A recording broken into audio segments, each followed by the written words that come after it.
Indonesia aja. Apa? Inflasi. Inflasi kan? Inflasi. Ini akan menjadi faktor yang sangat akan berpengaruh terhadap pertumbuhan. Kemudian yang kedua adalah tingkat suku bunga. Tingkat suku bunga akan berdampak sangat signifikan terhadap pertumbuhan. Nah, lalu hubungannya antara tingkat suku bunga dengan inflasi apa? Bapak Ibu nanti bisa memahami ketika mendengar kata-kata inflasi. Ini nanti dampaknya apa? Langsung bisa tahu, tanpa harus jadi Master of Economics.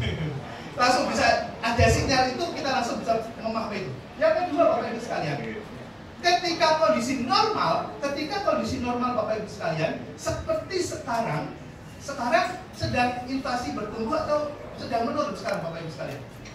Inflasi sedang bertumbuh. Inflasi sedang bertumbuh.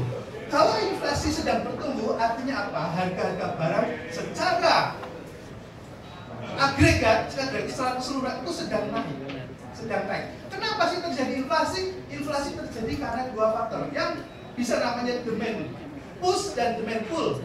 Ada karena permintaan dan ada karena penarikan. Nah, maksudnya apa? Bisa terjadi karena sekarang permintaan lebih tinggi daripada penawaran. Nah, kenapa permintaan lebih tinggi? Permintaan kita itu tidak mengalami mungkin bisa kita pertahankan. Kita makan masih 3 kali sehari, kita masih butuh yang normal-normal saja, tidak butuh sesuatu yang istimewa, tapi pasokannya terhambat. Pasokan dalam negeri terhambat, impornya apalagi di luar sedang perang, ada macam-macam, kemarin pandemik, gagapannya juga banyak, sehingga pasokan menjadi terhambat. Ketika pasokan terhambat, permintaan tidak berubah, maka harga akan naik. Ini logika ekonomi, Bapak Ibu sekalian. Nah, itu terjadi sekarang. Harga sedang naik. Ketika naik, Bapak Ibu mendengar sekarang, BI menaikkan tingkat suku bunga. Sedang naikkan. Kenapa menaikkan? Logikanya gimana? Logikanya Bapak Ibu sekalian, kalau dinaikkan, maka apa yang terjadi? Uang itu akan masuk ke lembaga keuangan atau keluar ke lembaga keuangan? Masuk. Ketika masuk, ini perbankan akan meningkatkan BWM-nya, biro wajib minimumnya, sama akan ambil SBI, Sertifikat Bank Indonesia. Ketika itu dilakukan, maka uang yang ada di kantong-kantong berangkas perbankan itu akan mengalir ke pemerintah. Lalu dampaknya perbankan itu akan menaikkan atau menurunkan tingkat suku bunga. Naikkan, kenapa? Karena kasnya kan berkurang. Agar orang mau nabung maka dinaikkan.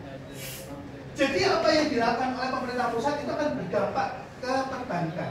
Maka perbankan sebagai channeling agents. Ketika pemerintah melakukan kebijakan, maka perbankan akan diikuti, gitu ya. Nah, ketika deposito dan bank tabungan itu dinaikkan, maka orang-orang cenderung akan nabung atau ambil. Nabung berarti apa? Uang mengalir dari masyarakat banyak itu ke lembaga keuangan. Berarti uang akan yang beredar menjadi berkurang. Kalau berkurang, maka pembelian akan naik atau turun? Turun, maka itu akan menekan inflasi. Itu logika dalam instrumen keuangan moneter namanya, Bapak Ibu sekalian. Ini satu semester kalau terjadi bonus. Bapak Ibu sekarang sudah sangat paham dengan beberapa menit ini. Ya, ini penting. Kenapa? Kita sebagai pelaku bisnis harus paham, Bapak Ibu. Sinyal-sinyal yang terjadi secara makro, apa yang akan berdampak terhadap kita. Ya. Lalu Bapak Ibu sekalian, sekarang apa yang terjadi? Sekarang? Ini saya mau cerita. Ternyata apa yang dilakukan B itu tidak berdampak. Ini contoh datanya. Ya. Ini Bapak Ibu sekalian. Sekarang, ini kondisi normal.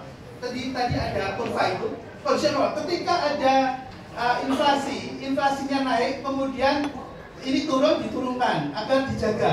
Ketika naik maka dinaikkan. Ini suku bunga dengan inflasi itu dia seperti saudara. Jadi hubungannya positif. Yang satu naik, ini harus dinaikkan untuk apa? Menjaga keseimbangan. Tapi yang terjadi di kuartal ini 2022 nih Bapak Ibu sekalian, kenapa BI kemarin tahun depan kita sedang akan menghadapi krisis? Di mana? Sinyal apa yang kemudian BI mengatakan bahwa kita akan menghadapi krisis? Ini sinyal Bapak Ibu sekalian. Ternyata ketika ada kenaikan tingkat suku bunga kemudian dinaikkan juga, ya, ketika ada inflasinya naik begini, di sini ketemu satu titik, di mana kemudian tidak efektif lagi tingkat suku bunganya dinaikkan, Tapi inflasinya tidak. Ini berarti apa? Terjadi trade off.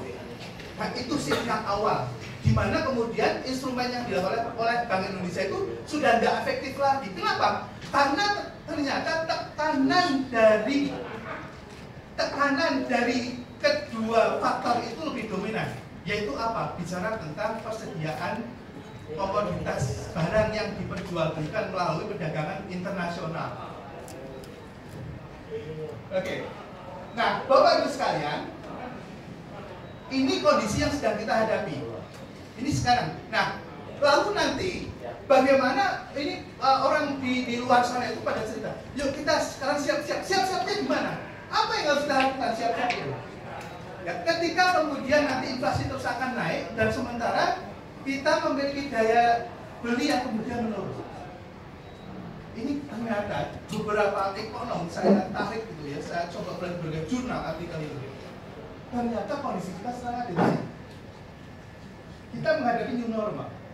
Setelah pandemi, ya setelah pandemi kemarin, kita menjadi new normal. Nah, ini akan berjalan 3 tahun, turun ini akan 3 tahun. 3 tahun dari bulan 2000, 2021, 2022 ini sekarang masih kondisi turun. Dan tahun 2003 masih akan turun. Dan akan kembali naik itu 2025 di Indonesia. Kita agak terlambat karena diprediksikan kita menghadapi tahun politis tahun 2024. Seharusnya 2024 sudah kembali normal kembali. Tapi karena ada tekanan politis, itu bisa terjadi. Kita agak terlambat 1 tahun untuk kembali naik, agak terlambat. Kita lagi suffering, ya. Nah, untuk bisa itu lalu apa yang harus kita lakukan, Bapak Ibu sekalian? Ini kita akan coba lihat. Tadi pertanyaannya, kenapa tidak efektif? Ternyata, kalau kita lihat di Bapak Ibu sekalian, kita sebetulnya ada optimisme. Saya ingin menunjukkan optimisme. Optimismenya di mana? Optimismenya adalah Bapak Ibu sekalian, inflasi yang terjadi di dunia, kalau kita lihat inflasi itu kalau semakin tinggi semakin bagus atau semakin jelek, Bapak Ibu sekalian? Jelek. Semakin jelek.